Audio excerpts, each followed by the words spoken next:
escenario elegido es el colonialismo español en Chile, que está marcado de una manera definitiva por la conocida como Guerra de Arauco, que realmente define un proceso infinitamente más complejo y más largo que una guerra en sí, pero que básicamente se refiere al intento frustrado y de hecho nunca culminado de conquista española del territorio centro-sur de Chile, con todo lo que conlleva de periodos de conflicto, de diálogo, de vida de frontera, etc.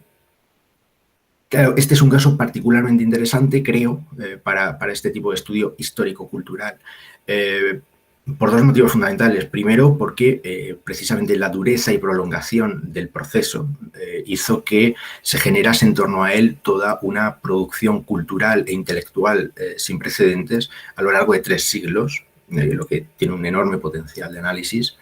Y en segundo lugar, porque tratándose de uno de los más flagrantes fracasos del imperio, obligó a historiadores, literatos, intelectuales a buscar argumentos y explicaciones particulares, tanto de la derrota española como de la comprensión de esas realidades locales, indígenas, los mapuche, y las razones de su resistencia, ¿no? Y de su idiosincrasia. Por todo ello, creo que es un caso interesante para entender toda la complejidad del discurso colonial hispánico, ¿no? Ya hay estudios sobre la recepción clásica en este contexto que estoy perfilando, aunque sobre todo de una manera particularmente intensa en el ámbito literario. Me refiero a las influencias de la tradición literaria clásica, Lucano, Virgilio, etcétera, en la potente tradición de poesía épica que se generó en torno al conflicto a partir de la Araucana de Alonso de Ercilla. Este trabajo de Huidobro Salazar y varios de esta misma autora van en esa línea, pero desde el punto de vista historiográfico, que es el que a mí me interesa, hay aproximaciones puntuales, es decir, análisis de material grecolatino en algunas crónicas concretas como parte de estudios más amplios sobre la tradición clásica en la cronística americana. En ese sentido es fundamental la profesora Carolina Valenzuela Matus y sus trabajos en esta línea.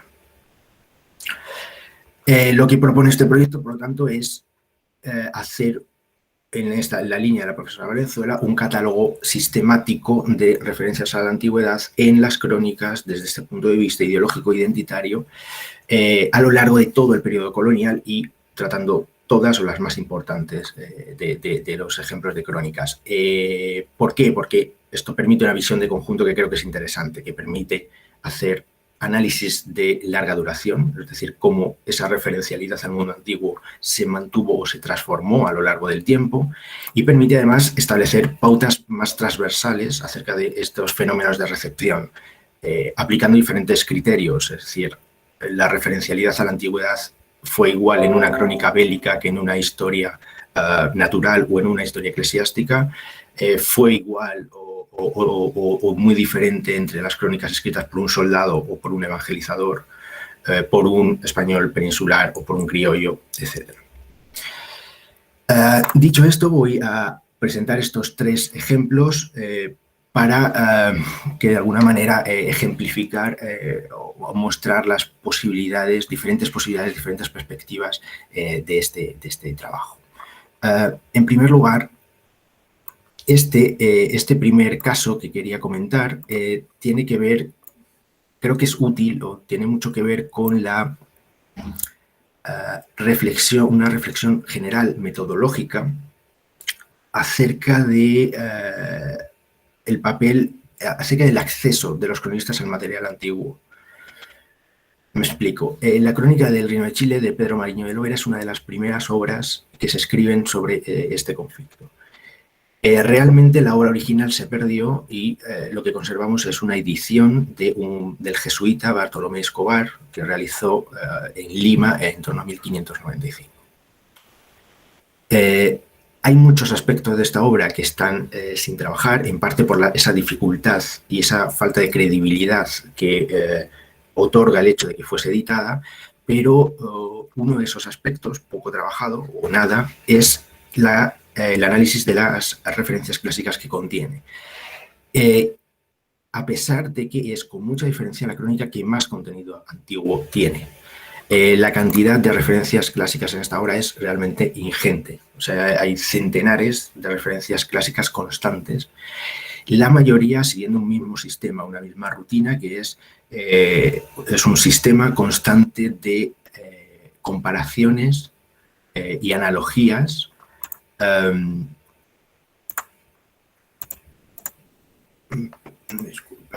de comparaciones y analogías respecto a los diferentes personajes, batallas, acontecimientos que ocurren en su relato de la conquista de Chile. En algunos casos, verdaderos listados, encadenamientos de ejemplos que ocupan párrafos enteros. Por poner un ejemplo, solo el gobernador García Hurtado de Mendoza es comparado con 64 personalidades de la antigüedad, históricas y mitológicas, para ilustrar de alguna manera sus diferentes facetas como militar, como gobernador, etcétera, etcétera. Claro, todo ese material, todo ese sistema constante de analogías tiene tres objetivos fundamentales, ¿no? A veces interrelacionados. En primer lugar, magnificar el conflicto, reivindicarlo como un conflicto universal, ¿no? En segundo lugar, idealizar a determinados personajes, determinadas figuras políticas y militares para la posteridad, además respondiendo a determinadas afinidades personales, intereses. Y, por último, y esto es una idea que recorre toda la edición de Escobar, transmitir todo un despliegue de enseñanzas morales, tanto aplicadas a lo personal como a lo político. Y en este sentido, casi todos los comentaristas de la obra coinciden en que efectivamente fue Escobar quien añadió a la obra original de Mariño este catálogo de analogías, lo que de alguna manera parece ser, pues bueno, la aplicación de una lógica didáctica y moralista del sermón a la crónica original de Mariño, que probablemente era mucho más austera y más apegada a los hechos éticos, a los hechos bélicos, perdón. Claro, lo que aquí me interesa es cuál es la procedencia de todo ese material antiguo, precisamente por ser tan exagerado, ¿no? Tan evidente. Bueno, sin subestimar la formación humanista de un jesuita como Escobar, lo cierto es que resulta sospechoso. Es verdad que muchos de esos ejemplos son ejemplos típicos bien conocidos, es decir, comparar a un conquistador con Julio César, con Alejandro, no tiene nada de extraño, pero la verdad es que la gran mayoría de ejemplos que se manejan son muy desconocidos, acontecimientos o personajes muy secundarios, de obras atípicas, de referencias poco manejadas habitualmente, a veces de fuentes únicas, muy rebuscadas, ¿no? Resulta poco razonable pensar que Escobar, y mucho menos Mariño, contase con todo ese bagaje de información tan específica, o que contase con los recursos para consultar todas las fuentes primarias que habría sido necesario para manejar esa cantidad de información. La explicación más sencilla y, por lo tanto, la más probable es que Escobar manejase una obra enciclopédica, un florilegio o poliantea, lo que era muy habitual en el momento, ¿no? Estos trabajos enciclopédicos que recopilaban miles de referencias clásicas y que servían como obra de consulta para adornar, que están ordenados además temáticamente y que servían como obra de consulta para adornar una obra literaria o para reforzar retóricamente un discurso, un ensayo, etc. Claro, más difícil es identificar rotundamente qué poliantea pudo utilizar Escobar, pero aún así creo que puedo aproximarme a ello, ¿no? Y es fácil simplemente acudiendo a la poliantea más importante, más influyente del momento. Me refiero a la conocida como la Ofiquina de Ravissio Textor, que fue una obra pionera en este género y que fue constantemente reeditada y ampliada a lo largo de todo el siglo XVI. Fue una obra de referencia que estaba en toda biblioteca que se preciase en la época, y efectivamente, si contrastamos esos encadenados de analogías clásicas de la crónica y los listados temáticos del Ravissio, hay coincidencias muy evidentes. No entro aquí en detalles, pero cuestiones como que en varios encadenamientos se mantiene incluso el orden de ejemplos que se recogen en la ofiquina. Además es un orden arbitrario, o pequeños detalles complementarios como un número de tropas o un número de bajas en una batalla, estos ejemplos que aparecen puntualmente en la ofiquina y que se reproducen de manera idéntica en la crónica, etc. Es decir, que todo hace pensar que Escobar hizo su edición con un ejemplar de la ofiquina de Ravisio al lado, y que cuando quiso destacar alguna cuestión trasladó de manera casi directa, automática, listados de ejemplos para reforzar su mensaje por un lado y para aparentar una erudición humanista que realmente era básicamente superficial, ¿no?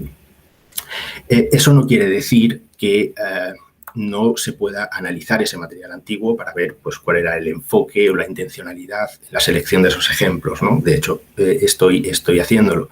Pero creo que precisamente por ser un caso tan exagerado nos alerta o nos debe hacer reflexionar acerca de algo que no siempre se tiene tan en cuenta, que es la consideración de las cadenas de recepción, es decir, del papel de los intermediarios en el acceso del autor determinado a una referencia clásica, ¿no? Obviamente se puede analizar la tradición clásica en la obra de Escobar, pero siempre teniendo en cuenta pues, cuál es el alcance verdadero de su conocimiento del tema antiguo, de su acceso a las referencias antiguas, para no magnificar en muchos casos la profundidad de esa influencia, ¿verdad? Y voy con el segundo ejemplo. Este es más transversal en el tiempo y se refiere a una serie de referencias que aparecen de manera puntual pero recurrente en varias crónicas a lo largo de todo este periodo que estoy tratando, desde el siglo XVI hasta el XVIII, y que tiene que ver con la comparación entre los mapuche y los escitas. Bien, como ya he comentado antes, uno de los objetivos de muchos de los cronistas era explicar a los españoles peninsulares cómo eran los mapuche, ese pueblo que estaba causando estragos sin precedentes entre las tropas españolas, ¿no? Bueno, ya se ha analizado en general cuál es el impacto que tuvo la llegada a América de los europeos en la conformación de la etnografía moderna y de cómo la etnografía antigua sirvió como modelo, como fuente de recursos, de comparaciones, de estereotipos que fueron aplicados a las sociedades americanas, ¿no? Pues bien, esto es aplicable al caso chileno. Encontramos en las crónicas habitualmente a la hora en los apartados de tipo más geográfico, etnográfico, es fácil encontrar elementos identificables en Estrabón, en Plinio, en Diodoro, etc.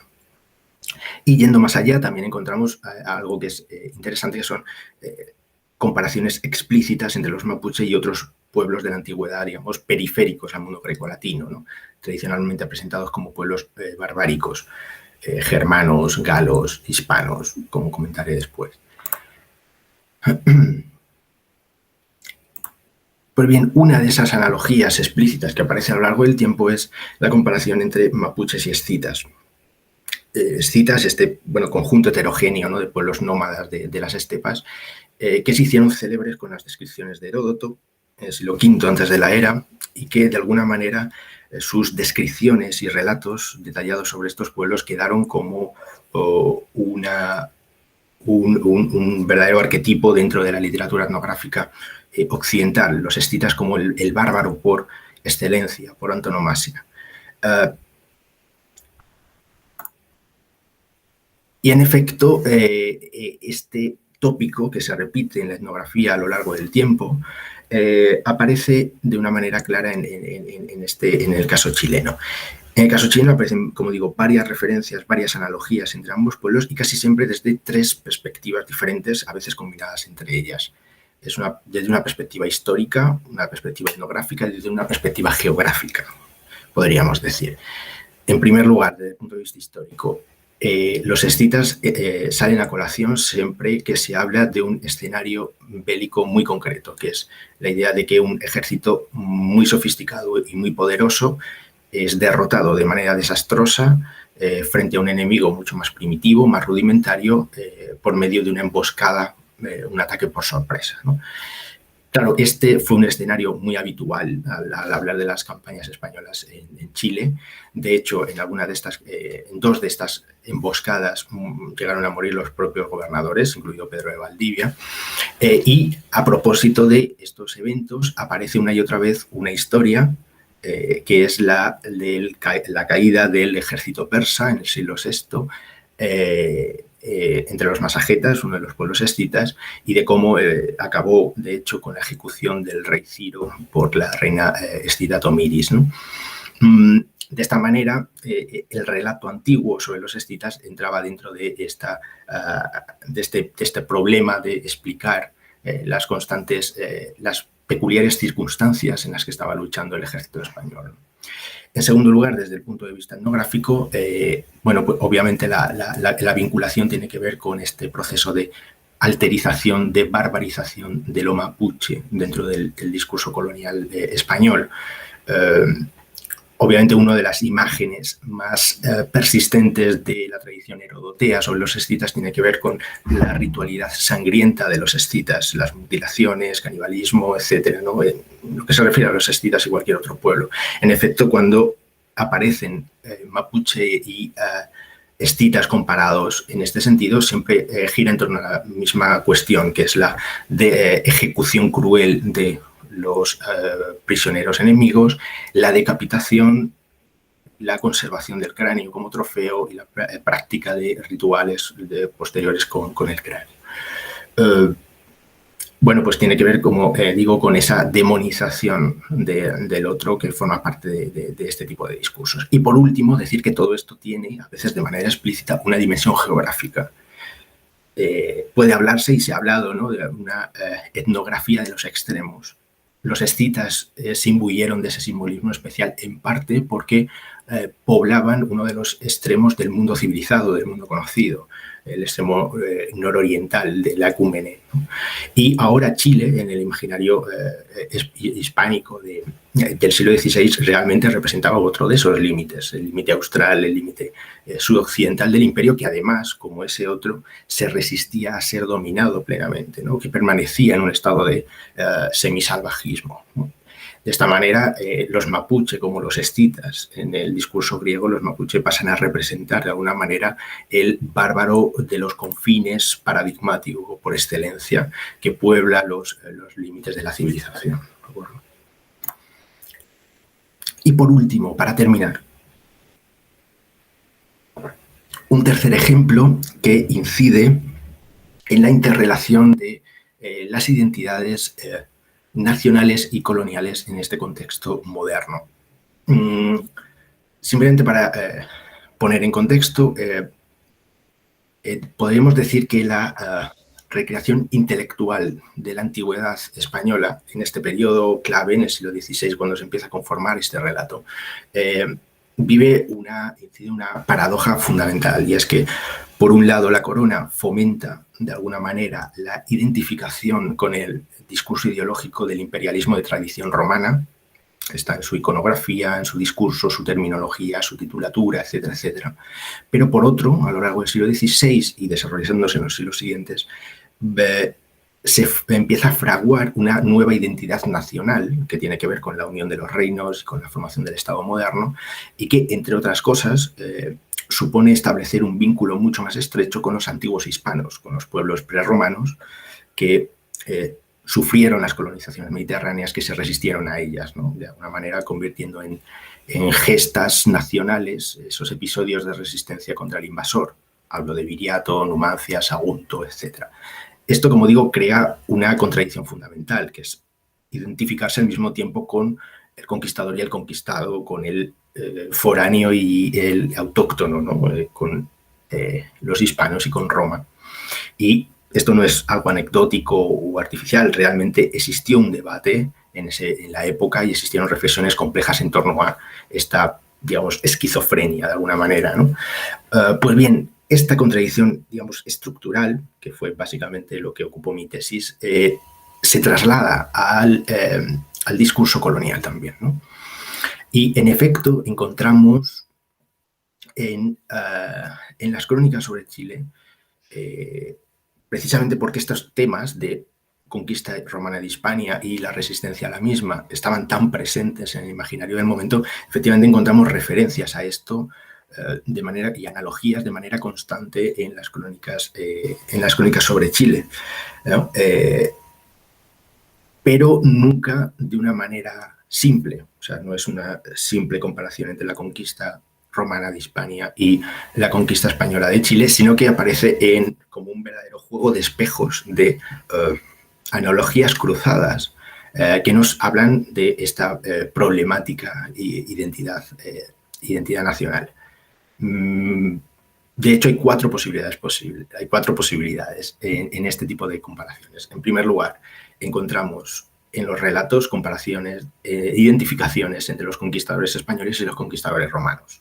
Es decir, avanzan como ya hiciera Roma en Hispania, los colonizadores fundan ciudades con su nombre. Pedro de Valdivia funda Valdivia de la misma manera que Augusto fundaba ciudades con su nombre, etcétera, etcétera. Comparaciones de este tipo. Lo que es esperable, es decir, se trata de un típico discurso imperialista que encaja plenamente con la propaganda de la corona en este momento. Pero también, al mismo tiempo, y a veces combinándolo de una manera un poco chirriante, encontramos esa otra identificación de la que hablaba antes, que es que los españoles se identifican a sí mismos como herederos de los antiguos hispanos. De esta manera encontramos también, casi al mismo tiempo, comparaciones entre, por ejemplo, cuando un fuerte español es asediado por los mapuche y acaban cayendo o sufren dificultades, son comparados con el valor y el sacrificio de los antiguos hispanos en Numancia o en Sagunto. De esta manera, de acuerdo con esa identidad esencialista a la que antes me he referido, se trasladan las supuestas virtudes de los antiguos españoles a los españoles modernos como una serie de cualidades atemporales que pueden rastrearse en los momentos críticos, ¿no?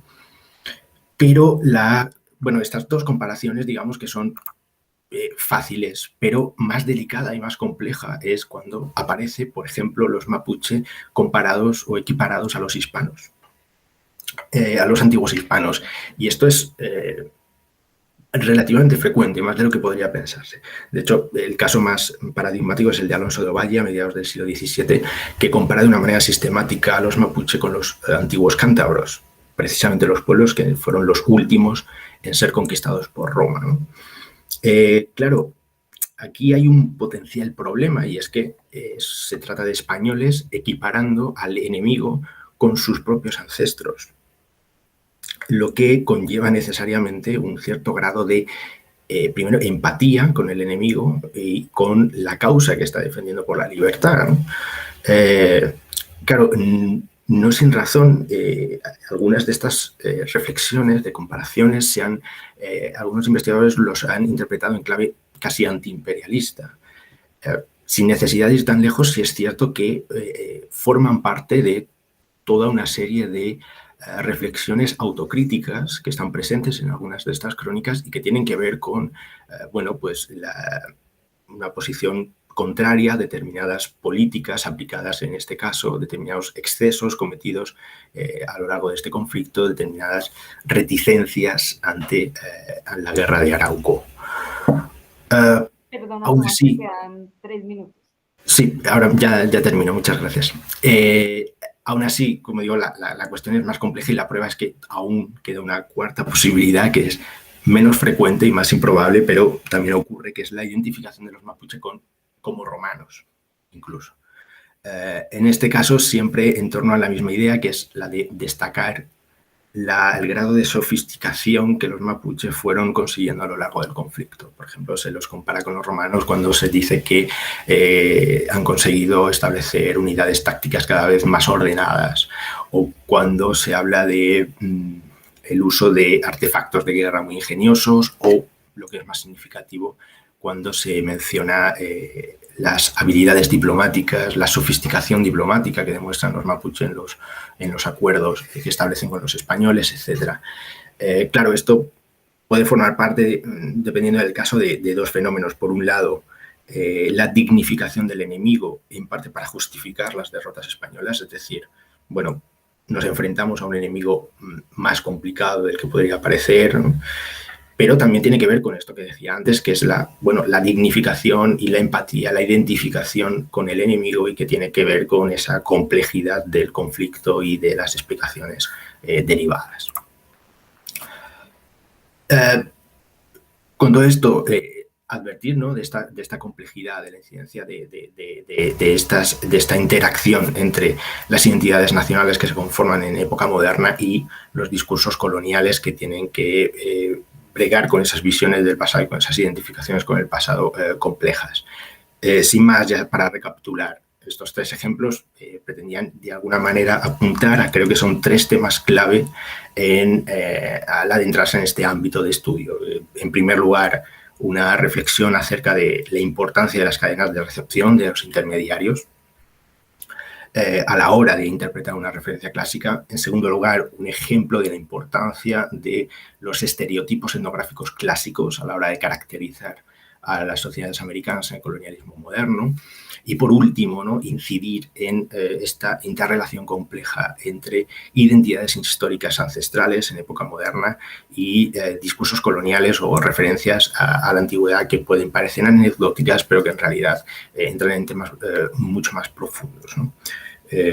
Y sin más, agradecer mucho la atención y quedar a su disposición para cualquier consulta, comentario. Muchas gracias.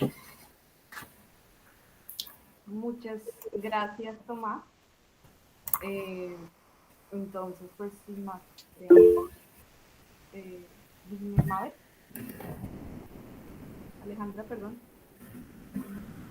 Disculpen, quise tocar el icono para aplaudir, pero no, en este no tenía. No pasa nada. Así que lo hago. No pasa nada. No pasa nada. Seguimos entonces. ¿Podría silenciarte, Tomás? Vale. Mauro, no sé si tiene... Justo le estaba escribiendo por el chat de Meet. No, verdaderamente es muy interesante, la verdad. Y más que nada, también pensando un poco en el proyecto de investigación que están pensando acá en Córdoba, algunos investigadores, justamente de ver esta relación entre el pasado antiguo en América, más que nada centrado en Argentina en el siglo XIX. Así que le quería preguntar a Tomás si tenía la posibilidad de mandarme su ponencia o algún artículo o trabajo que haya escrito sobre lo que está investigando. Yo acá le dejo el mail en el chat porque me interesó bastante la exposición y particularmente en esta cuestión de cómo se representaban españoles e incluso mapuches, ¿no? En este último caso que brindabas al final de tu ponencia. Así que verdaderamente felicitaciones y muy linda y muy interesante la exposición. Muchas gracias, por supuesto. Estamos en contacto y cualquier cosa, encantado. Vale, pues entonces podemos seguir. Iniciar entonces mi intervención. No sé si Mauro te llegó mi... Sí, ahí leo tu biografía académica, un segundito. Bueno, ahora le damos paso a Laura Daniela Buitrago, que es historiadora de la Universidad Externado de Colombia, máster en Teoría Crítica de la Cultura de la Universidad Carlos III de Madrid, y que actualmente es doctoranda en Humanidades, también por dicha universidad, y becaria postdoctoral del proyecto RIPOM PEI, si no me equivoco, y si no lo pronuncié mal.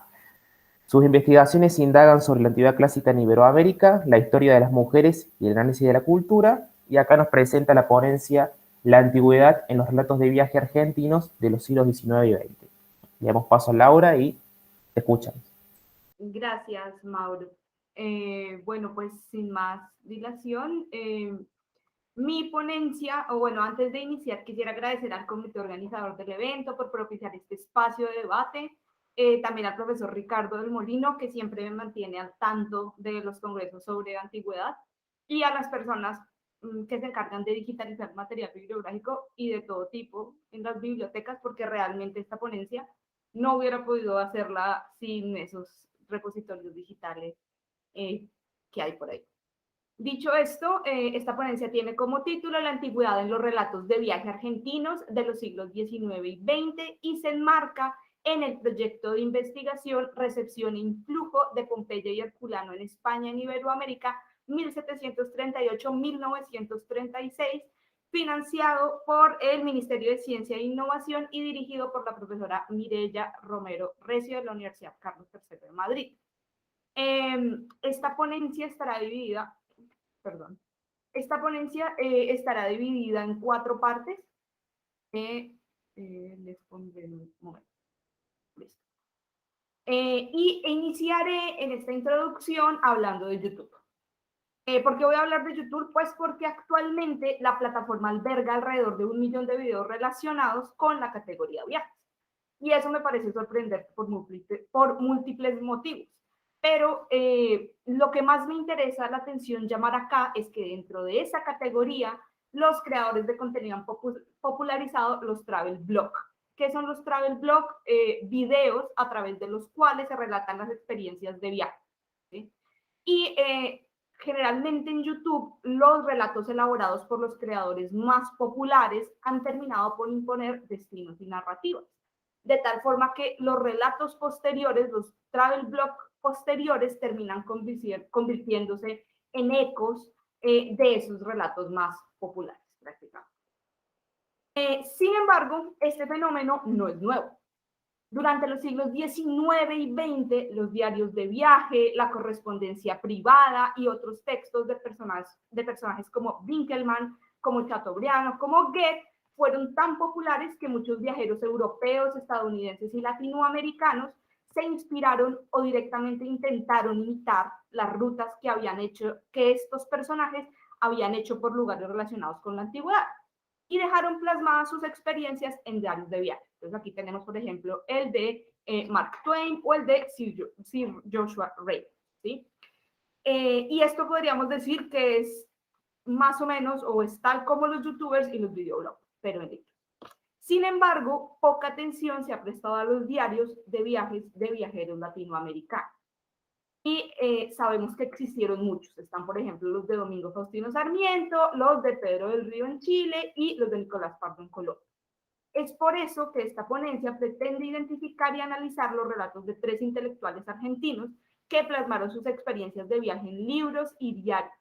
Pero además quiero poner un énfasis especial en sus reflexiones sobre la antigüedad clásica. Porque resulta particular que pese a que existen amplias evidencias de la recepción clásica, ya nos hablaba Tomás de algunas de ellas en la región, estudiadas por investigadores que él también ha mencionado, como la profesora Carolina Valenzuela Matos, o la profesora Mireya Romero, o María Gabriela Huidobro, o la profesora Renata Sena en Brasil, la profesora Aurelia Vargas en México, o el profesor Ricardo del Molino en Colombia. Estas referencias no han sido consideradas en o dentro de los estudios de recepción clásica. Por eso quiero tomar la segunda parte de esta exposición para hablar del legado clásico o de la recepción clásica en Argentina. Porque el legado clásico en Argentina puede rastrearse de distintas maneras, pero he tomado 2 fuentes particulares: las publicaciones periódicas y la arquitectura. En las publicaciones, particularmente en la revista Caras y Caretas, es posible identificar la importancia que tiene la cultura clásica, en tanto que los viajes a países como Italia, que resguardan materialidad de ese mundo clásico, son sumamente populares, además por ese motivo en específico, ¿no? Aquí tenemos un fragmento en donde nos dicen que Italia realmente se vuelve en un punto o en un destino poderoso justamente por esas ruinas, ¿no? También hay que tener en cuenta la popularidad en términos arquitectónicos que en el mundo occidental, pero particularmente en Argentina, en América Latina, en Argentina, tuvo el estilo italiano, un estilo arquitectónico y ornamental que se popularizó desde mediados del siglo XIX hasta principios del siglo XX, con el cual se buscaba reemplazar el estilo barroco español, que recordaba además ese modelo colonial, por un modelo inspirado en la antigüedad clásica, que además servía para ¿qué? Pues para afianzar esos valores democráticos de la nueva república, ¿no? Ejemplo de eso van a ser, por supuesto, el Palacio del Congreso en Buenos Aires, que están viendo, el Teatro del Libertador en Córdoba, y este es el Museo Casa Padilla en Tucumán. Si hay alguien interesado en ese tema, puede acceder a la página de nuestro proyecto, donde encontrará un mapa, pues donde hay más información, simplemente Humanidades Red Homepage, quien esté interesado. Sin embargo, quiero volver al tema de los viajes porque es ahí donde enfoco mi investigación. Pues una vez detecto que es evidente que hay un interés en la antigüedad clásica, descubro que personajes como el político que ven a la izquierda de la pantalla, que es Lucio Mansilla, y los escritores Silvina Bullrich y Abelardo Arias fueron algunos de los cientos de americanos que viajaron a Europa y a Oriente Próximo y dejaron testimonio de su pasión por esa antigüedad. El viaje a la antigüedad va a estar inmerso dentro de una serie de viajes que realiza particularmente la élite americana durante el siglo XIX y en menor medida durante principios del siglo XX. Mansilla, por ejemplo, visita durante su viaje hacia la India, que lleva a cabo entre 1850 y 1851, las pirámides de Giza en Egipto y Pompeya en Italia, ¿sí? Este viaje lo realiza cuando tiene 18 años y en otro de sus textos, que son las Causeries, él va a reconocer que, aunque en ese diario que ustedes ven a mano izquierda, que además sale a la luz en el 2012, gracias al trabajo de la profesora María Rosa Lojo, él va a reconocer que tenía 18 años y que pues no apreciaría en esa edad todo tal vez lo que mucho más adelante en su vida considerará muy importante resaltar de ese viaje a la antigüedad, ¿no? Entonces aquí hay un fragmento donde él pues va a hacer énfasis en las ruinas de Memphis y en diferentes civilizaciones del mundo antiguo, ¿no? También, bueno, va a hablar por ahí también de Babilonia, de la puerta de Nípolis, del Imperio Persa, entre otros, ¿sí? Sin embargo, hay que resaltar que entre la élite americana, así como entre la élite europea y estadounidense, el mundo antiguo y sus ruinas generaban una atracción. Por eso muchos de ellos en los viajes que van a desarrollar a Europa, que va a ser como la entrada o la puerta de entrada también a Oriente Próximo, particularmente a Tierra Santa, que es otro de los destinos populares durante esta época, él va a hablar, por ejemplo, de cómo encuentra en Nápoles Pompeya, ¿no? Que en ese entonces además también está en un proceso de descubrimiento, de redescubrimiento los yacimientos, puesto que los yacimientos realmente se encuentran en 738 durante el gobierno de Carlos III. Y él nos va a hablar de Mansilla, me refiero, nos va a hablar en Pompeya, por ejemplo, de aspectos particulares que generalmente los viajeros van a resaltar siempre que visitan Pompeya, y es la ascensión al Vesubio, que era una de las actividades populares que se llevaban a cabo. Había una actividad también muy popular en ese ascenso al Vesubio, que era enterrar un huevo bajo tierra y que este se cociera con el calor del volcán, ¿no? También nos va a narrar acerca de un vino que se toma durante esa travesía, que es el Lacrima Christi, si no estoy mal, y una serie de actividades que él va a llevar a cabo allí. Nos va a hablar también del Museo Nacional, que es el museo donde se guardaron muchas de las cosas que se empezaron a encontrar en los yacimientos. Diferente va a ser el relato de Silvina Bullrich y el de Abelardo Arias. ¿Por qué? Primero porque, o particularmente porque ellos dos sí que demuestran, o es evidente que cuentan con un conocimiento más profundo de esa antigüedad clásica. En el caso de Silvina, a diferencia de Lucio Mansilla, no va a estar tanto en Pompeya, ni aunque sí en Egipto, pero me voy a enfocar en la narración que ella hace de Grecia, ¿sí? Ella visita Grecia en 1954 y a pesar de que ella había estado anteriormente en Grecia, ella se va a encontrar particularmente sobrecogida por el Partenón, ¿vale? Y eso lo va a relatar en sus memorias. Ella había realizado o era conocedora, además, es evidente a través de su relato que es conocedora de la antigüedad clásica en profundidad. Ha leído a Ernest Renan, que es un escritor, un polémico escritor francés que había escrito un libro conocido como La Plegaria sobre la Acrópolis. Y ella, aunque conoce ya algunos temas que ha mencionado Renan, sí se conmueve hasta las lágrimas cuando está allí. Y nos dice que incluso ese tiempo que pasa admirando el Partenón, ella puede sentir se siente identificada con Egeo cuando se tiró al agua porque vio llegar las flotas de Teseo con velas negras, ¿sí? Estos detalles ya nos van dando pistas de cómo conoce esa antigüedad. En su recorrido, además, ella también dice que visita Sunio, Corinto, Micenas, Epidauro, Delos, Tebas, Delfos, ¿sí? Y evoca muchos recuerdos literarios de los lugares que visita. Entonces, por ejemplo, nos cuenta que en uno de los instantes en que una de las guías está narrándole alguna de las cosas que ve, ella empieza a recitar los versos de Racine y habla de la guerra de que la guerra de Troya para ella era su Andrómaca. También nos va a mostrar o va a demostrar conocimientos sobre los textos de Homero, ¿sí? Cuando habla de lugares como Delfos, ¿sí? Entonces ella nos va a decir que cuando con el espíritu preparado, de esta manera salimos rumbo a Delfos. Y aquí hay una cosa muy particular. Ella además, como americana, como latinoamericana, se siente heredera o parte de esa civilización milenaria occidental que tiene su cuna en Grecia, ¿sí? También, bueno, hay otro fragmento en otro de sus libros que es El mundo que yo conocí, que es la recopilación de una serie de artículos que se publican en el diario La Nación de sus viajes, en donde también demuestra su conocimiento sobre Ovidio y particularmente sobre el texto de Amor, cuando habla de que bebe en Delfos de la fuente de la ninfa Castalia, le pide que le dé una larga inspiración para escribir una obra, ¿sí? Y bueno, finalmente ella nos anuncia que aunque no haya podido superar mis limitaciones innatas, creo que en cuanto a la perseverancia me escuchó.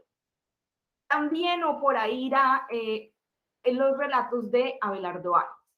Arias también visitará Grecia y para él será uno de sus lugares predilectos, ¿sí? Él visitará el país hasta 3 veces, en 1957, en 1961, en 1965, pero no será hasta 1967 cuando publique este libro, ¿sí? Que es Grecia en los ojos y en las manos, que es un libro completamente dedicado a su viaje por el país, ¿sí?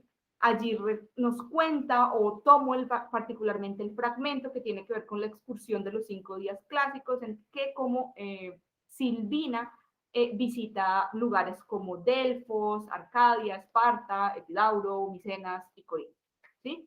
Y aquí él nos va a decir que durante su recorrido él recuerda lo que leyó cuando niño o cuando adolescente sobre el libro de Albert Malet, que se llama Historia de Grecia.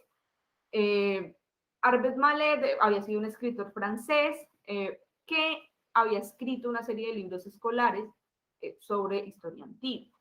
Él allí es donde nos menciona que, o empieza a recordar allí sobre la guerra del Peloponeso, sobre Epaminondas, y además incluso empieza a hacer semejanzas entre esa sociedad griega y la sociedad argentina, ¿no? También además él ha leído a autores como André Gide y que compartían su amor por Grecia, y en otro texto que es París-Roma va a mencionar o nos va a contar de su viaje a Pompeya, ¿sí?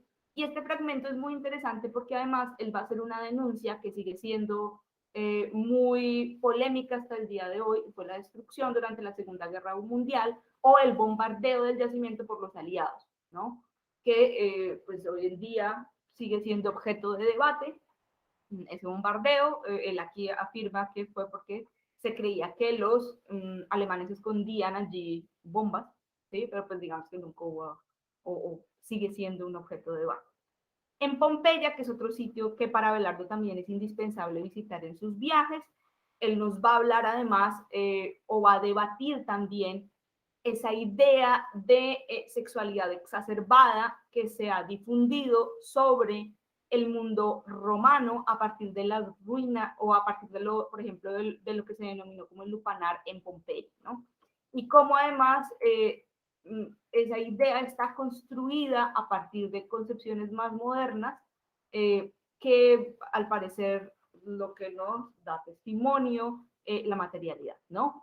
Otro de sus textos, que es Viaje Latino, nuevamente nos va a hablar de un viaje a Pompeya, donde visita el Museo Nacional y donde nos habla o nos cuenta lo mismo que nos van a contar otros viajeros americanos europeos, y es lo que se encuentra en el Museo Nacional, ¿no? Que son todos estos vestigios o figuras de Pompeya y Herculano, ¿sí? Él también, y esto es muy importante, en Viaje Latino va a decir que se siente como Chateaubriand, y en París, Roma, nos va a decir, como había dicho Goethe después de Nápoles, morir, ¿sí?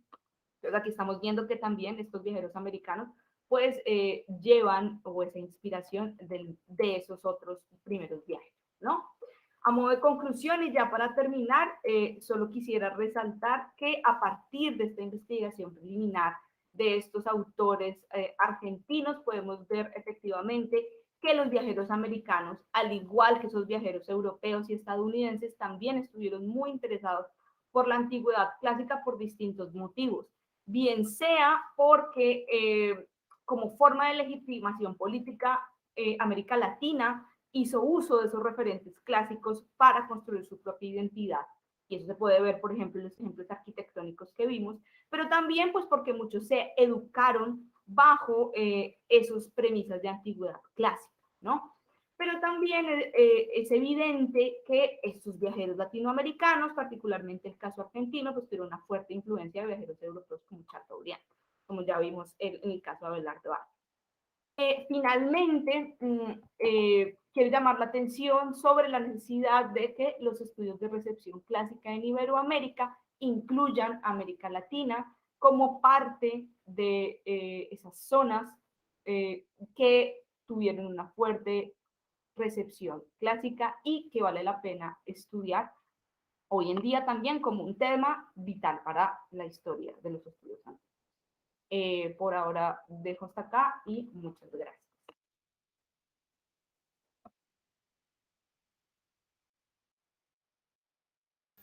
Bueno, Laura, la verdad que también muy buena exposición. Ya le doy el pie a Aníbal para que te haga un comentario o alguna pregunta. Justo cuando ibas dando la ponencia me acordaba también de haber leído dentro del marco del proyecto algo de Lucio B. Mansilla, no en el caso de las crónicas que señalabas vos, sino más bien en un trabajo de él muy conocido y muy estudiado en la literatura argentina, que es una excursión a los indios ranqueles, digo bien, en donde justamente ahí hay bastantes referencias, uno no se esperaría, porque es más bien un diario de cómo él se acerca a esta, digamos, comunidad de aborígenes en el sur de la provincia de Córdoba, pero encuentra muchas referencias al mundo clásico. Incluso una vez comenta que él tiene un sueño en donde le hacen una procesión del triunfo en Buenos Aires y lo asemeja a la procesión del triunfo romano. Así que es muy interesante ahora con esta exposición tuya hacer esas vinculaciones entre los viajes de estos literatos argentinos y esta recepción al mundo clásico. Así que muy buena ponencia y felicitaciones. Y ahora le doy el pie a Aníbal para un comentario o pregunta. Breve, ¿me oyen? Sí. ¿Me oyen bien? Bueno, muy brevemente, Mauro, te me adelantaste a mi observación, porque yo también iba a mencionar la excursión a los indios ranqueles. Y una pregunta para Tomás. Me interesó extraordinariamente la referencia a los escitas, porque justamente hoy en la ponencia que voy a presentar me voy a referir a los escitas basándome sobre todo en las obras de Alfonso X, en la General Historia y en la Historia de España. Simplemente me gustaría contactarme contigo porque si tú has publicado sobre este tema, me encantaría leerte. Te puedo enviar un mail, voy a averiguar cuál es tu dirección de mail y si no te importa, te escribo, te doy mi dirección de mail y tú me podrás orientar sobre cómo continuar con esta lectura sobre este tema. Desde ya, muchas gracias. Muchísimas gracias. Muchísimas gracias por el interés. Sí, puedo poner mi dirección de email aquí por el chat y Sí. contactamos. Muy bien, muchas gracias. Bueno, continuamos entonces con la exposición de Antonio Ruiz Castellanos. Antonio es doctor en Filosofía Clásica de la Universidad de Sevilla y actualmente se desempeña como profesor titular en el Departamento de Filología Clásica de la Universidad de Cádiz. Ha dirigido el programa de doctorado sobre comunicación humana de la Universidad de Cádiz e imparte varios módulos en el Máster de Cultura de Paz y la asignatura de Epigrafía en el programa de doctorado Raíces Clásicas de Europa. Ha sido profesor invitado en la Universidad de Sao Paulo, en la Universidad de Buenos Aires y en la Universidad de Lisboa. Y hoy nos acompaña con... Pongo tu ponencia, Antonio, ¿sí? Ya. Bueno, yo quisiera hablar de... Nos acompaña con la ponencia de Diego de Alvear, Relación Geográfica e Histórica de la Provincia de Misiones. Efectivamente. Voy a poner el PowerPoint. Bueno, es un personaje muy conocido. De todas formas, hablaré un poquito sobre su formación. De lo que pienso tratar es un poquito sobre su vida, los inicios de su carrera, las misiones guaraníticas que él conoció y, sobre todo, analizar su obra que se llama Relación Geográfica e Histórica de la Provincia de Misiones. Él conocía muy bien, porque estuvo 30 años trabajando en la zona, y hablaré sobre todo de cómo ha influido en él Tácito, la Germania de Tácito. Entonces, no solamente que es bastante evidente cómo la estructura de la obra suya, de la relación geográfica, está calcada, digamos, la estructura de la Germania de Tácito, sino también cómo está influido por Tácito en su idea del buen salvaje. Esta idea que es tan tratada por la literatura europea, ¿no? Bueno, entonces, vamos allá. Esta es un cuadro de Alvear, de Diego de Alvear. Esta es una escultura que tenemos aquí en Cádiz. La vida de Alvear se desarrolla en Montilla, de Córdoba. Allí es donde él estudia en el Colegio de los Jesuitas y luego después pasa a Granada, donde yo creo que ya es estudiante jesuítico. No solamente estudiante de jesuitas, sino como si hubiese profesado o algo así, ¿no? Estudia, de hecho, filosofía en esta facultad que ahora es de Derecho, la facultad donde impartió clases Suárez. Bien, como se expulsa a los jesuitas en el 1767, entonces él reconduce su vida dedicándose a otras materias. Se supone que su formación con los jesuitas era bastante culta y bastante erudita y bastante, según la ratio estudiaron de los jesuitas, inculcada dentro de los estudios clásicos, pero ahora lo que hace es inscribirse en la Academia de Guardiamarinas de San Fernando. Bueno, San Fernando es como si dijéramos Cádiz, forma junto con Cádiz la isla de León. Y se dedica pues, a estudios de astronomía y a estudios de ciencias del mar, digamos, de navegación. No quiero insistir más en esto. De hecho, él participa en varias expediciones con profesores que fueron muy destacados en su época, del siglo XVIII, estamos hablando del siglo XVIII finales, ¿no? Y finalmente es enviado a Buenos Aires. Y ahí participa en la toma de la colonia de Sacramento en el año 1774. Teniendo en cuenta que va a volver a España en 1804, imagínense que le da tiempo a conocer bien la zona. Participará también, junto con Ceballos, otro gaditano, en la conquista de Desterro, lo que ahora se llama Florianópolis, en el 1776. Bien, pero no les sirvió de nada esta especie de conquista, según la cual pretendían llegar hasta esa altura como colonias españolas. No sirve de nada, es una expedición sin resultados, porque se llega a un acuerdo en la granja de San Ildefonso, al norte de Madrid, entre Portugal y España, según la cual se va a establecer de nuevo una demarcación de límites porque no están claros hasta dónde llega cada cual. Y para eso es nombrado él como comisario, uno de los 4 comisarios de la demarcación de límites. Y es destinado entonces a la zona guaraní, digamos a la provincia de Misiones. Bien, cuando él llega, por supuesto, ya no existían las misiones jesuíticas, ya había sido la guerra guaraní o guaranítica porque los guaraníes se resistieron a ser entregados a Portugal, los 7 pueblos que ahora mismo forman parte de Río Grande do Sul. Y él conoce bien, de cualquier forma, se me sigue bien, ¿verdad? Él conoce bien el sistema de las misiones guaraníticas, que luego lo va a juzgar, y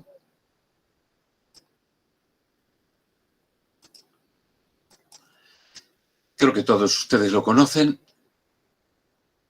Y lo que va a opinar sobre todo es, sí, indudablemente sobre la acción de los jesuitas en misiones, pero también sobre qué se puede hacer una vez que han sido expulsados y una vez que se ve los resultados de la merma de población y de la falta de vitalidad que tienen estas misiones. Entonces él concibe como un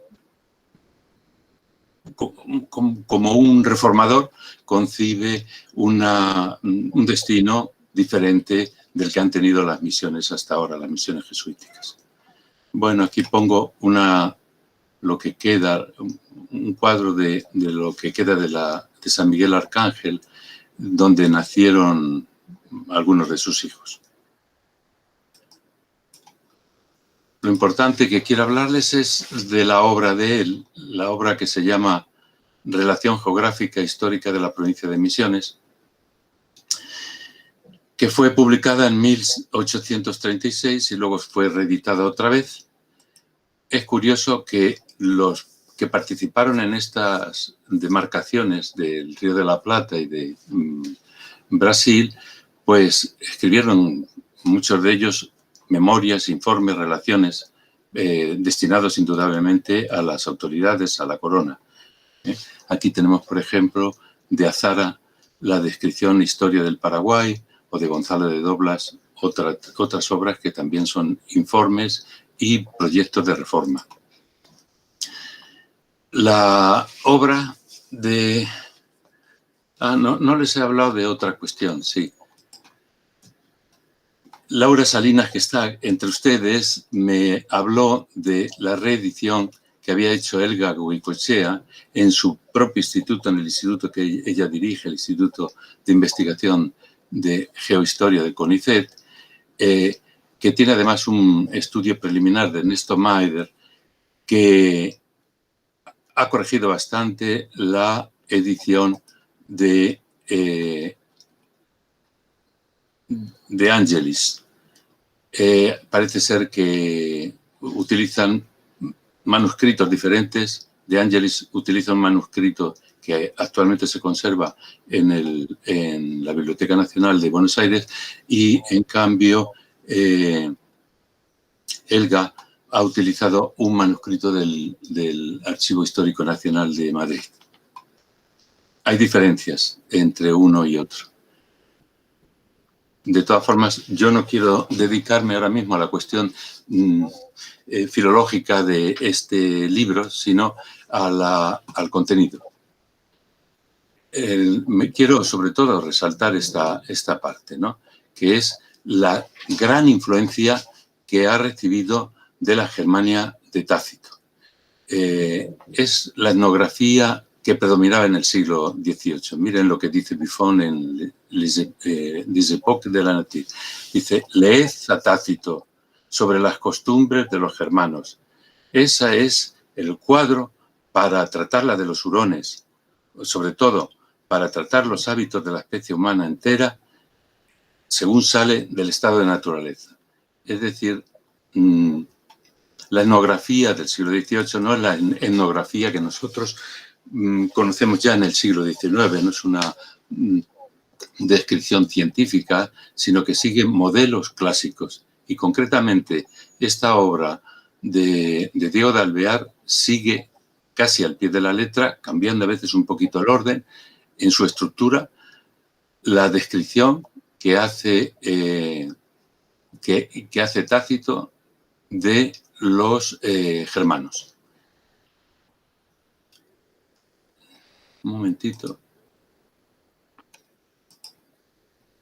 Si las partes que tiene la relación son las siguientes. Los primeros capítulos, del 1, 2 hasta el 4, se describe, digamos, la cultura guaraní. Luego ya en el 5 se enjuicia las reducciones jesuíticas y en el 6 la salida que tiene esta zona después de la secularización de las reducciones jesuíticas.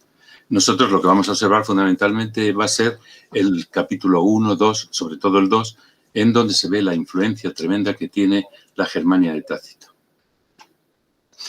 Así, por ejemplo, en el capítulo 1 se trata de los límites. Entonces, pongo en negrita lo que hace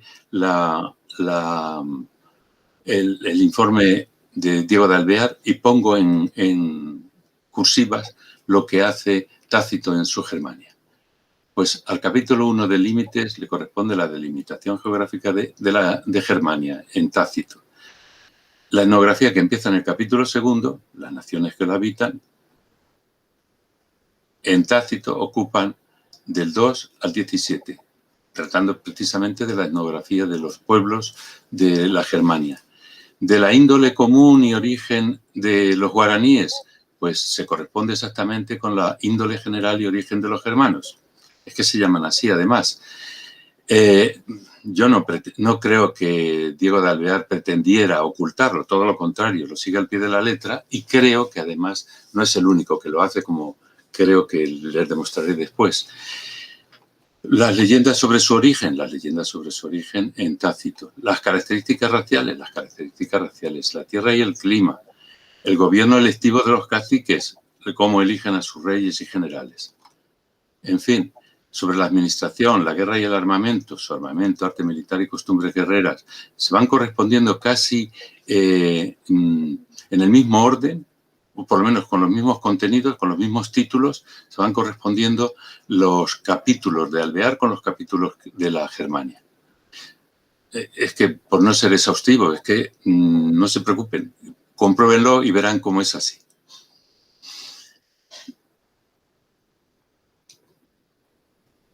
Bueno, es bastante conocido de todas formas la influencia de la Germania, sobre todo en las relaciones que hacen los misioneros jesuitas. Este hombre, ya les dije que no solamente fue alumno de los jesuitas, sino posiblemente también inició estudios jesuíticos. Pero no solamente los misioneros, también, digamos, no religiosos, siguen también el mismo esquema de la etnografía de la Germania. Por ejemplo, en el libro primero de la Araucaria, o Juan de Castellanos en Varones Ilustres de las Indias, en la parte tercera, en la historia de Antioquia. Bueno, es bastante conocido esto, la influencia grandísima que ha tenido, digamos, la Germania sobre las descripciones etnográficas de las Indias, ¿no? Entonces, Anthony Grafton dice que la Germania es de intellectual great grandfather of the concept también of the noble savages. Es que no solamente siguen muchos autores en sus descripciones etnográficas a Tácito, sino que también le imitan en cuanto que Tácito en la Germania lo que hace es contrastar la virtud de los germanos frente a la decadencia de los romanos. Y también en esto, Alvear y muchos que siguen a Tácito lo han seguido. Aquí tienen, y no solamente en España, claro, no vayan a pensar que es solamente cuestión de historias de Indias españolas, sino, por ejemplo, la Nouvelle France, referido al Canadá, hace lo mismo. Sigue a Tácito en su orden. Pero no solamente esto, sino también el libro de Hugo Grocio sobre el origen de los pueblos americanos sigue también a Tácito. Y lo que es más sorprendente, el discurso sobre el origen de la desigualdad de Rousseau, igualmente va capítulo por capítulo repasando a Tácito. Esto creo yo que es interesante, digno de estudio, un estudio ya muy amplio, porque son demasiados los autores que siguen a Tácito en sus descripciones, en sus valoraciones del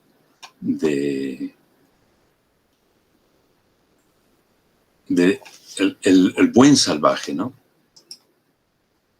Bien, Diego de Alvear no solamente va a seguir al pie de la letra la estructura de la Germania, sino que encima va a, digamos, a mostrar juicios muy positivos sobre la cultura guaraní.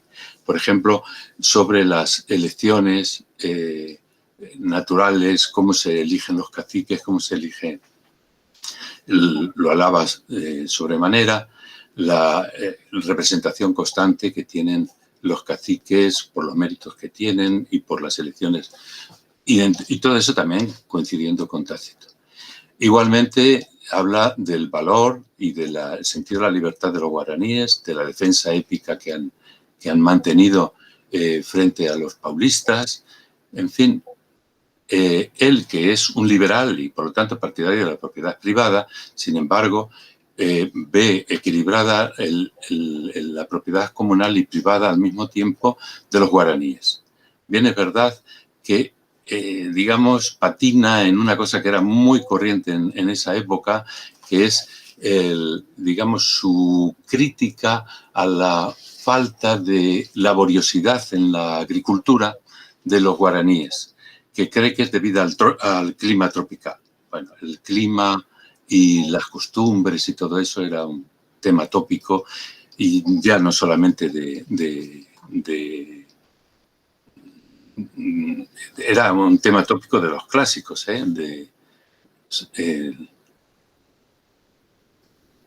otro tema que a él, en el cual, digamos, negativamente enjuicia es el de la mujer guaraní frente a la germana.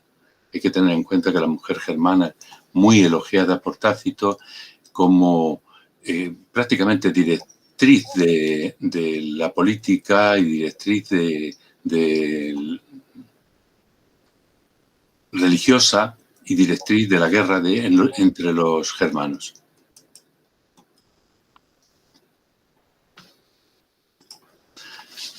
Bueno, sobre los jesuitas, los juicios que hace sobre las reducciones no son juicios negativos, más bien son juicios un poquito cínicos, se podría pensar, ¿no? Por ejemplo, cuando dice que la conversión formaba parte y aseguraba la conquista, o que dejar las armas de la mano y adelantar su conquista por los justos y suaves medios de la predicación evangélica fue absolutamente necesario para el imperio. Que esta época, de todas formas, fue de las más felices para toda la gobernación del Paraguay y que merece ser detallada con alguna individualidad.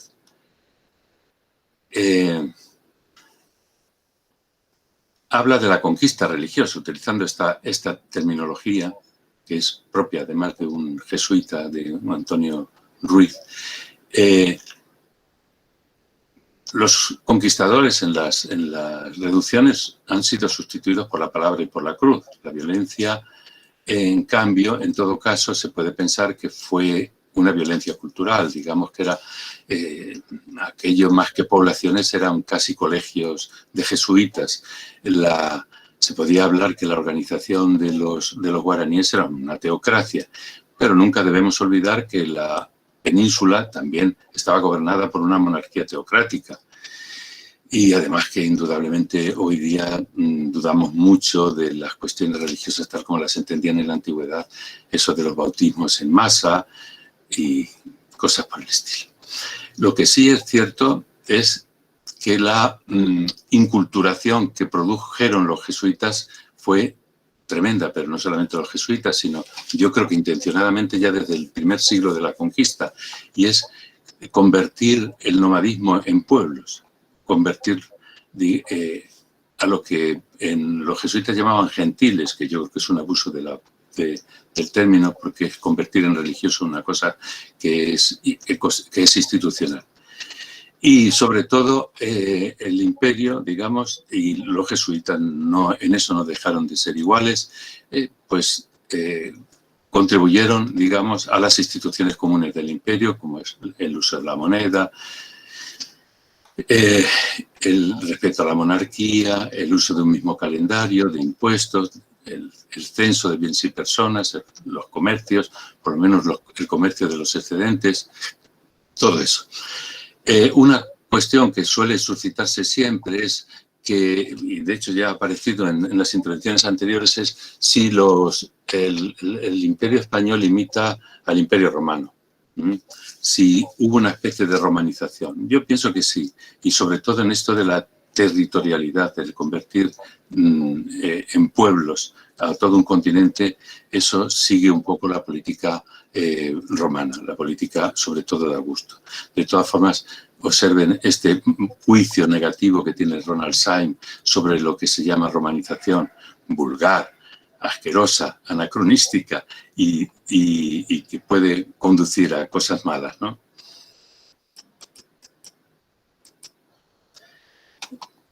Salto este tema. No sé, quizá ya convendría hablar un poquito sobre el juicio que le merece también el futuro de esta zona de Misiones. Las Misiones las ve él abandonadas tras la guerra guaraní y tras la expulsión de los jesuitas. Incluso llega a decir que en la forma, el estilo de gobernarlas típico de Bucareli, del gobernador, es gravoso para el Estado y solo se mantienen para aumento de la cristiandad. En fin, Alvear es un ilustrado partidario de las teorías de Turgot y de Adam Smith, del libre mercado. Entonces, en eso hay que comprender que para él una economía, digamos, protegida, una economía tutorada, una economía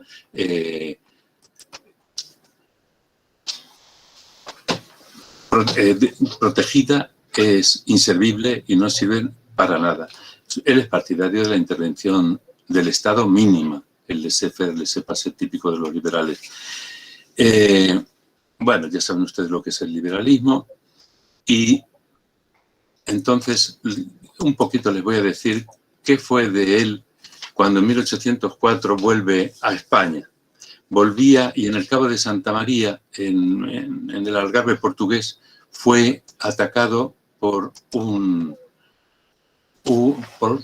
una armada inglesa y fue, digamos, precisamente sufrió él más que nadie en su familia, la familia Alvear. Yo no sé cuántos iban, me parece que iban 7 hijos suyos.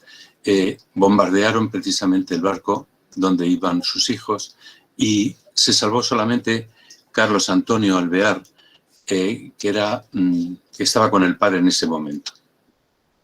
Carlos Antonio Alvear es bien conocido de todos ustedes porque fue director supremo de la Junta de Independencia de Argentina. Me parece que también fue intendente del Cabildo de Buenos Aires. Y también decirles alguna cosa, Alvear también es importante para España, puesto que él fue quien defendió la isla de León para permitir que se celebraran las Cortes de Cádiz del año 1812. Bueno, pues muchísimas gracias por su atención y espero que les haya interesado algo. Estoy a su disposición si quieren preguntarme.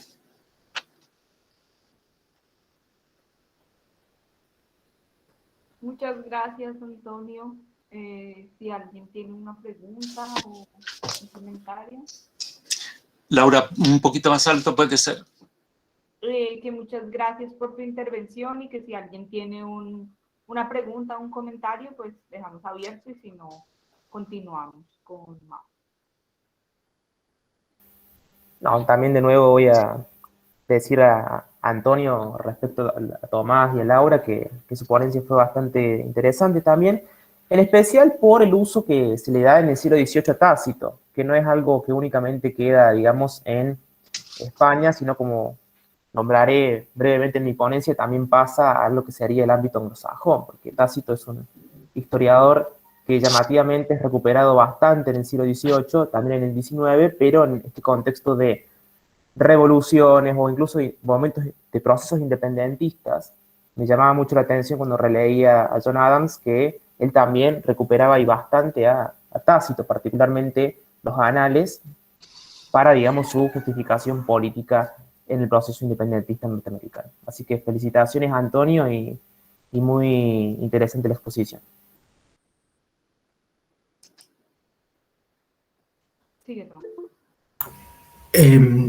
Igual, felicitarle, me ha parecido súper interesante la aproximación a Diego Alvear. Y solo comentar, para añadir a ese catálogo, digamos, de usos de Tácito en el siglo XVIII, también en el caso chileno, Juan Ignacio Molina, lo recogió la profesora Valenzuela, hace algún apunte relacionado con los mapuche, con su, en concreto además en esta dimensión política, su formación asamblearia, etcétera, etcétera, y también hace una reflexión sacada de Tácito y sí, bueno, desde luego es algo que está muy presente en el periodo y me parece muy, muy interesante. Simplemente enhorabuena. Bueno, muchas gracias a los que estáis interviniendo. Creo que Aníbal quería algo, ¿no? Sí, Aníbal. Sí, no, simplemente lamentar una ausencia, y es la de Tácito en la Edad Media. Si mal no recuerdo, se lo tradujo o empezó a circular en el siglo XV. Es que no estoy mal informado.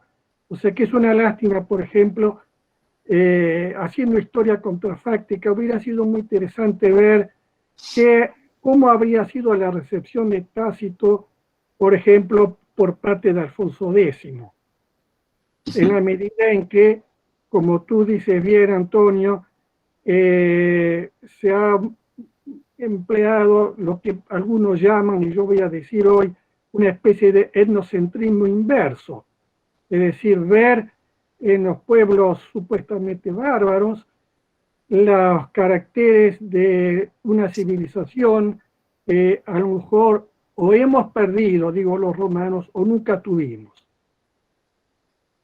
En fin, registro una ausencia, nada más, la de Tácito en la Edad Media española. Pero la ausencia es que es real. Sí, sí, sí. Que la ausencia sí. No podemos inventarla. No, claro, no, claro. Es más, Tácito, sobre todo en los anales y las historias, Tácito es un autor prohibido. Porque, ajá, claro, la figura de Tiberio, precisamente el que inauguró la monarquía en toda Europa, ¿no? Yeah. Más que Augusto. La figura de Tiberio deja mucho que desear y entonces es peligroso para las monarquías, ¿eh? Yeah. Entonces, en cambio la Germania está perfecta, está para que la utilicen los estudiantes tranquilamente, aprendan latín con Tácito, que es un poquito difícil, pero más difícil, claro, en los anales y en las historias. Y sobre todo más peligroso, por lo menos en yeah. España. Y creo yo que en general, porque es, en cierto sentido, un gran crítico de la monarquía. Ajá. Yeah. Muchas gracias, Antonio, por tu intervención, a los participantes por sus preguntas. Y finalizamos la mesa con Mauro Gabriel Arévalo.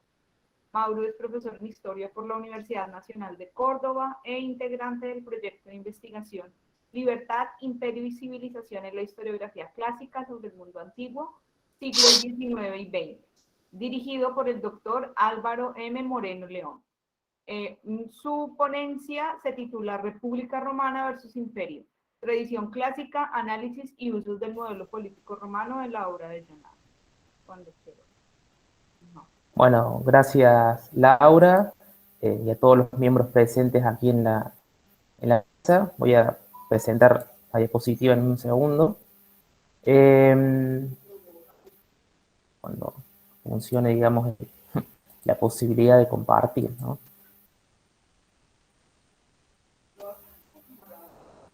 Denme un segundito.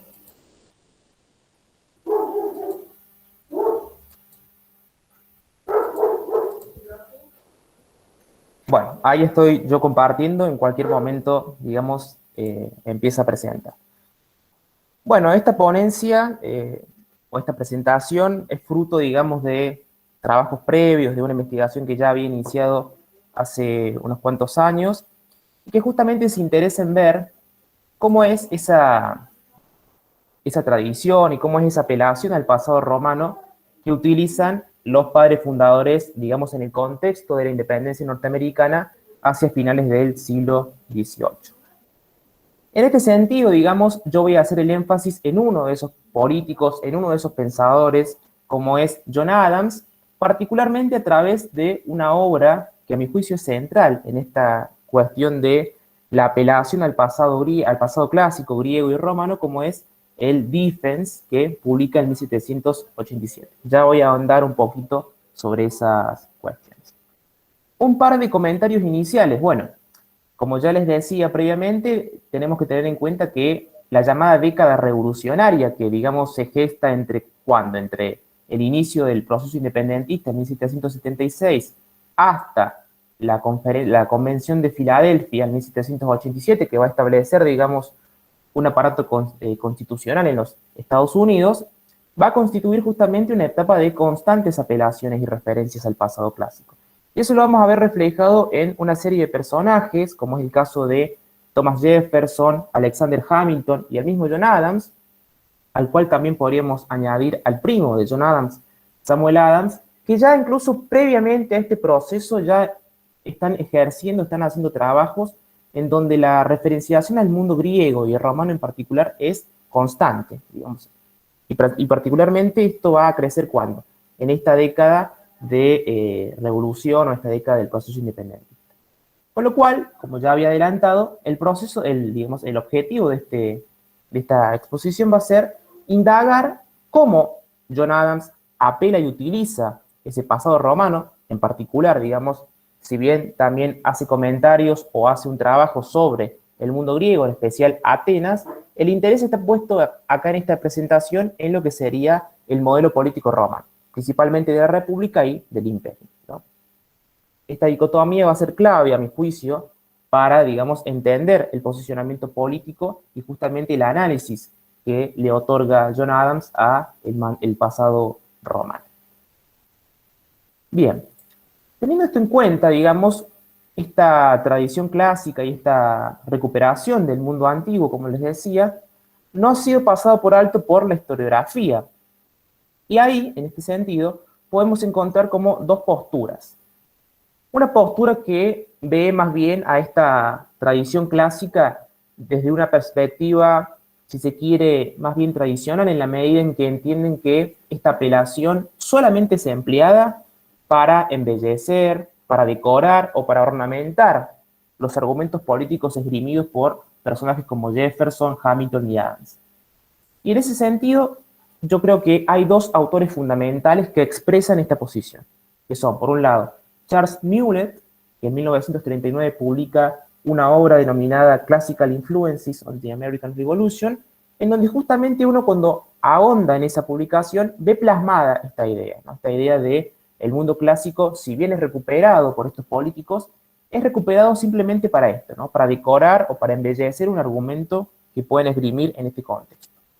Y en esa línea, quien continúa esta, digamos, posición es Bernard Bailey, ¿no? Que es muy conocido por el trabajo sobre los orígenes ideológicos de la Revolución Americana, publicado en 1967 con traducción en español, o la primera edición traducida en 1972, ¿no? Que continúa, que sigue, digamos, la perspectiva de Mulet.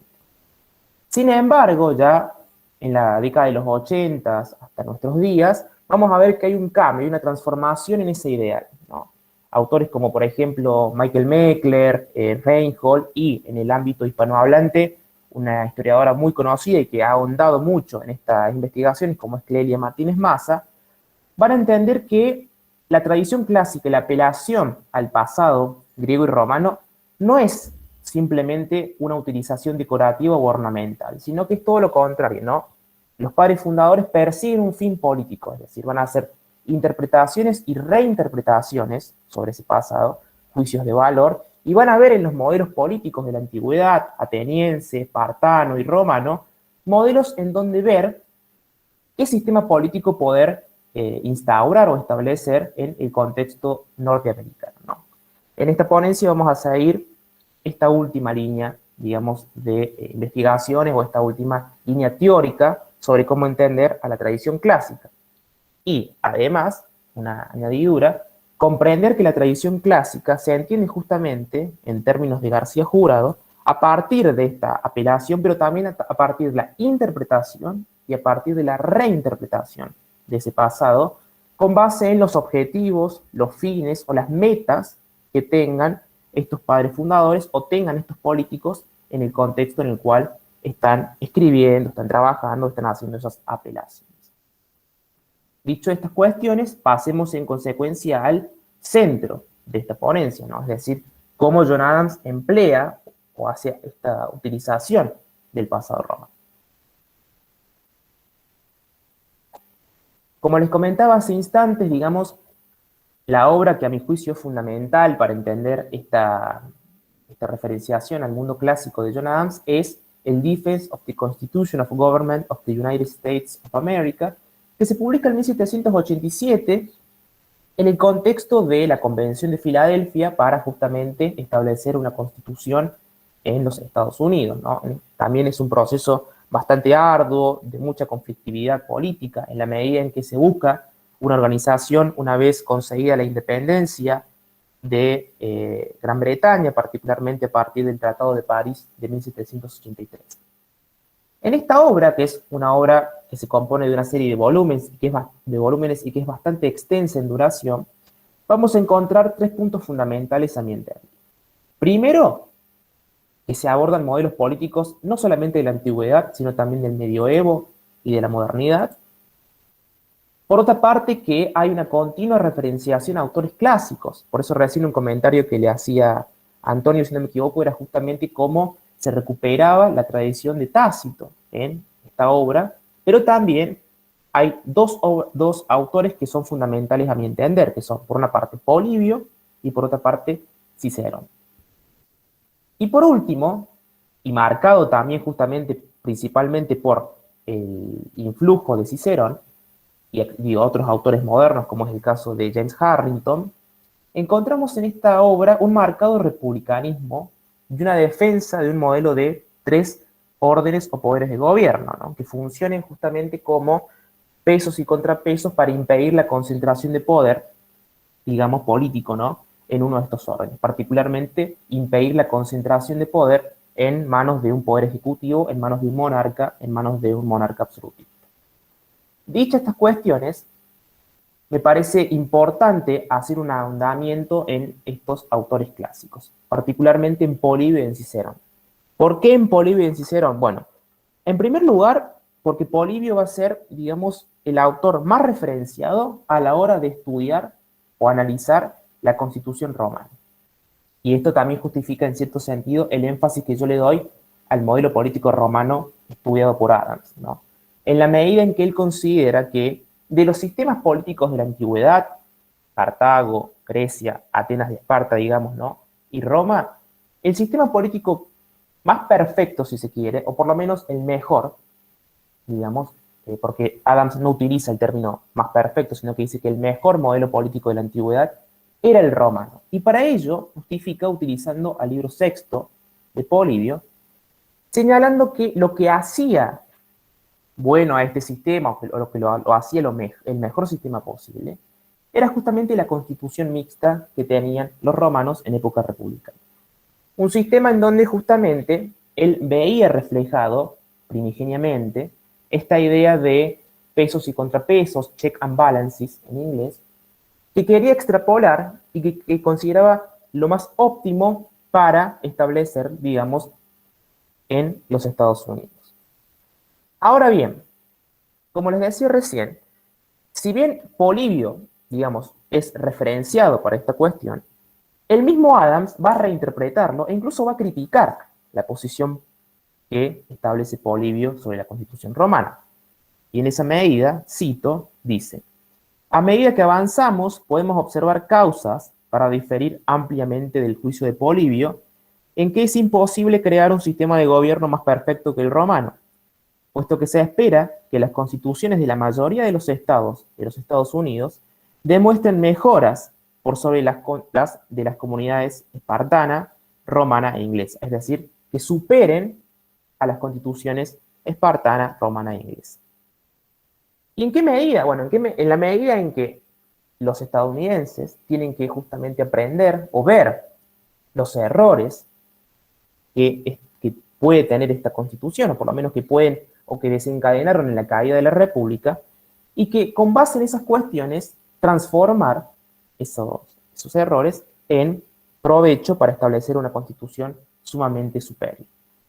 Y ahí es donde aparece el segundo autor más referenciado, que es Cicerón, que en palabras de autores como por ejemplo Weber, que no es el Max Weber que conocemos nosotros, sino que es Russell Weber, un historiador estadounidense, Cicerón se va a convertir, digamos, en la influencia más notoria hacia Adams en todo este trabajo, porque va a establecer un modelo de virtud política, un símbolo de republicanismo y a la vez una oposición a la tiranía, particularmente la tiranía de Julio César, y por eso también es una de las causas con las cuales Adams está en contra de un sistema monárquico, o por lo menos un sistema tiránico como el de los Césares, a partir de la figura justamente de Julio César.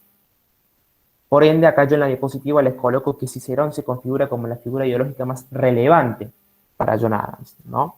Incluso si uno comienza a leer esta obra, ya en la introducción hay una recuperación constante, y en latín, digamos, que incluso Adams traduce algo del latín, de la República de Cicerón, ¿no? Y dando la definición de la República para Adams, lo que entiende como República, a partir de la definición que brinda, digamos, Cicerón. Y justamente esta idea de oposición a la tiranía va a ser tomada por Adams para ver por qué el sistema de constitución mixta, si bien era el mejor de la antigüedad, no era el más perfecto, y por ende los estadounidenses lo van a superar. Porque el continuo faccionalismo que se puede ver en la República Romana a partir de la segunda mitad del siglo II a.C., va a desencadenar a la larga en la concentración de poder en manos de un individuo, Pompeyo, César y particularmente Augusto. Y ahí también hay una influencia de un autor que no está citado en la diapositiva, pero ya lo dije previamente, que es Tácito. En particular, a partir de la mirada, digamos, que tiene este autor clásico sobre Augusto y, como señalaba recién el expositor anterior, sobre Tiberio.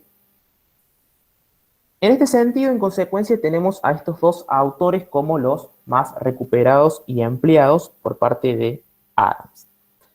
Y por ende también recuperados para la defensa, digamos, de los valores republicanos que está persiguiendo este autor en el contexto en el que escribe, ¿no?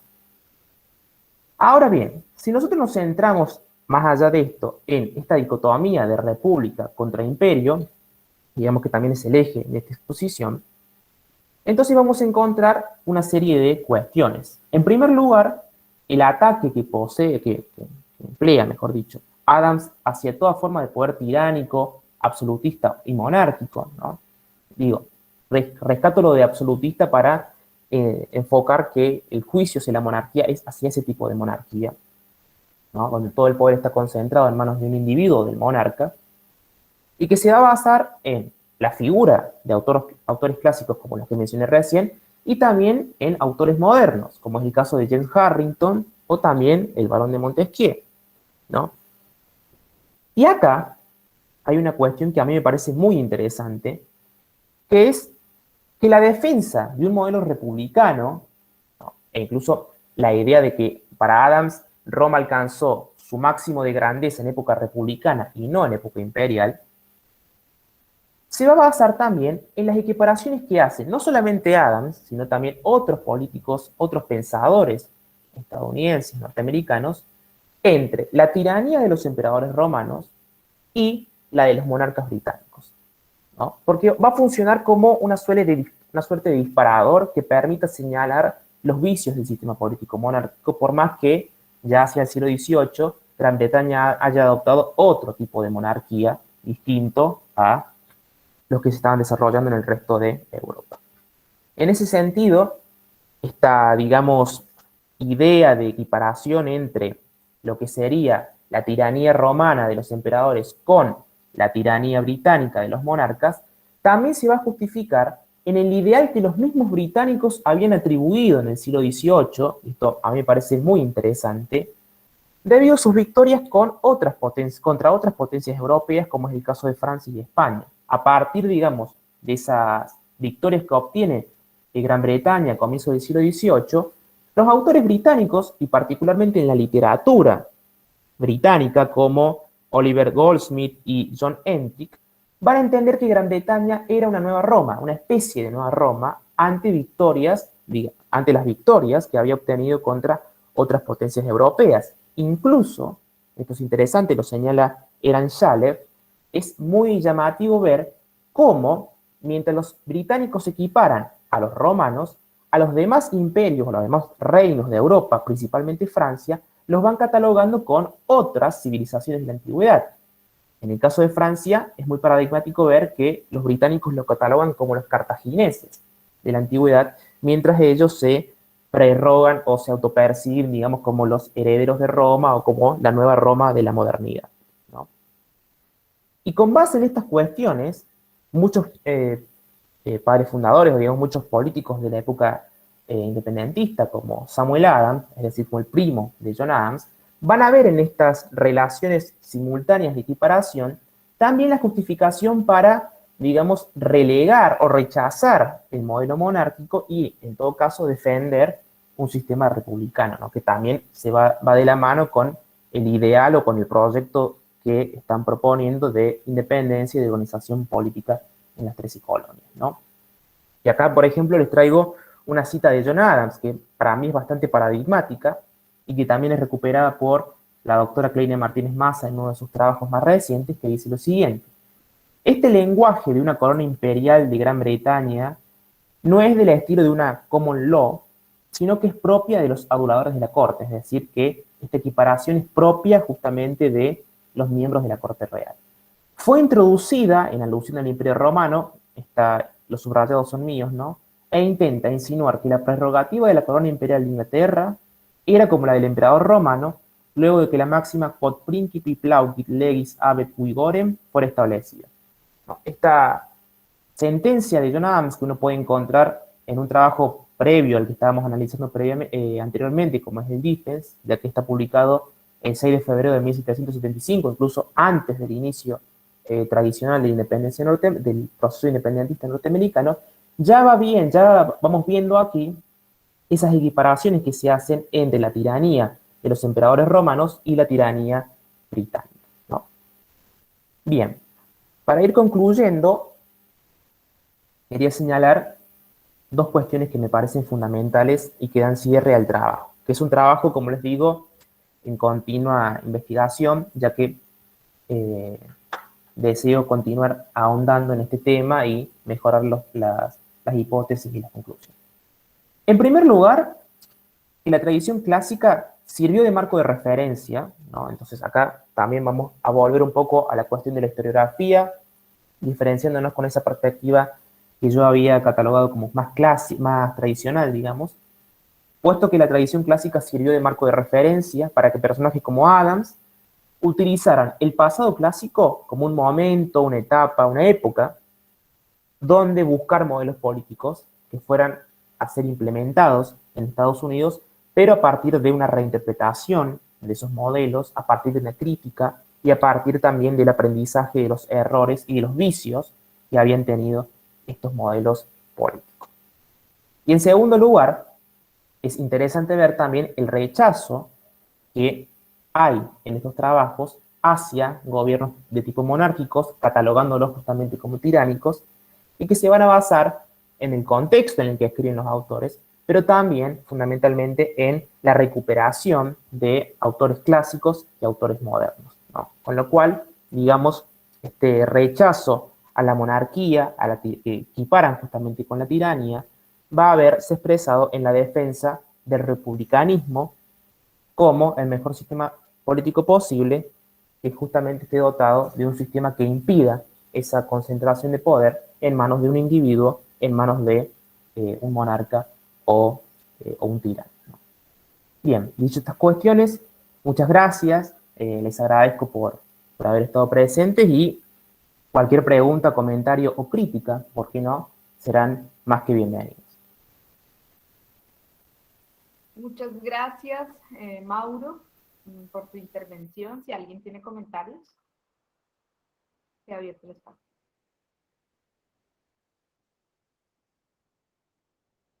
Sí, Aníbal.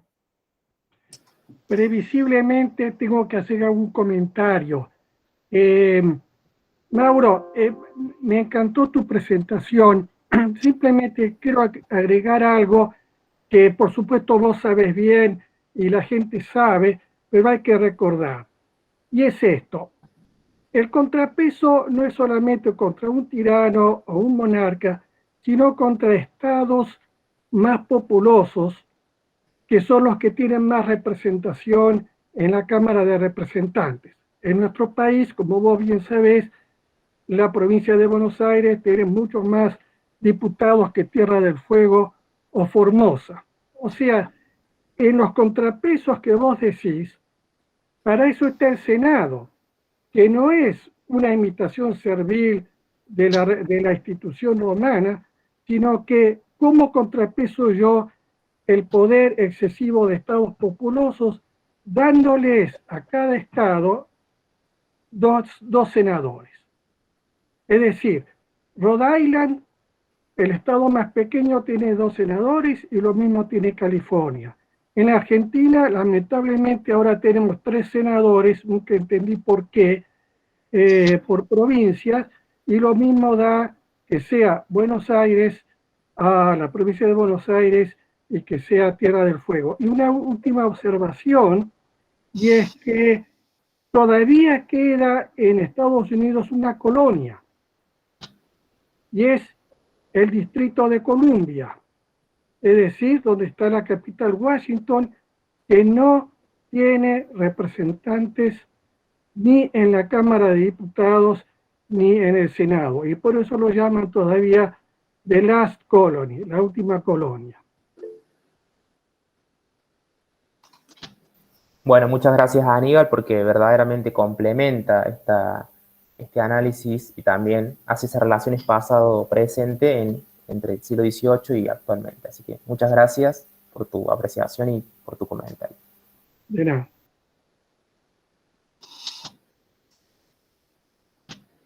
No sé si alguien tiene un comentario adicional.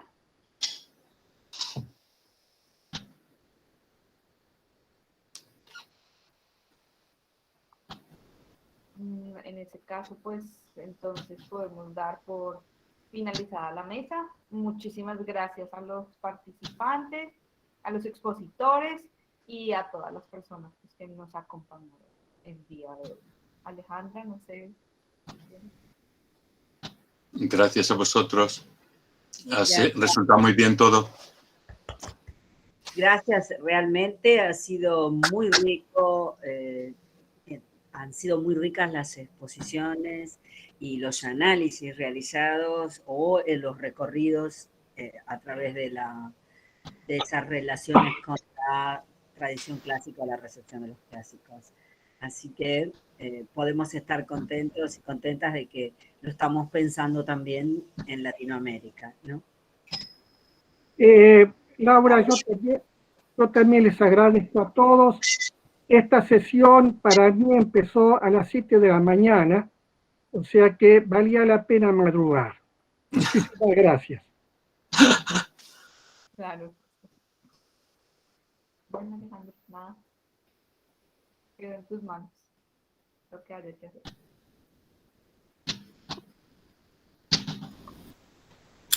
Chao, gracias. Gracias a todos entonces y hasta luego. Nos vemos. Un gusto. Chao. Chau, chau. Ahora empiezan los cursos breves. Vale. Alejandro, te quería hacer una pregunta Sí. antes. ¿El certificado de participación y eso, debo solicitarlo? ¿O? A todos y todas se les hará llegar Ah, digitalmente el certificado. Lo único es que van a tener que esperar unos sí, días, claro. que no puede ser inmediatamente hoy. Sí, perfecto. ¿Sí? Yo estimo que a la semana posterior a la finalización del simposio va a estar listo. Listo, genial, perfecto. Gracias. Gracias, hasta luego. Bueno.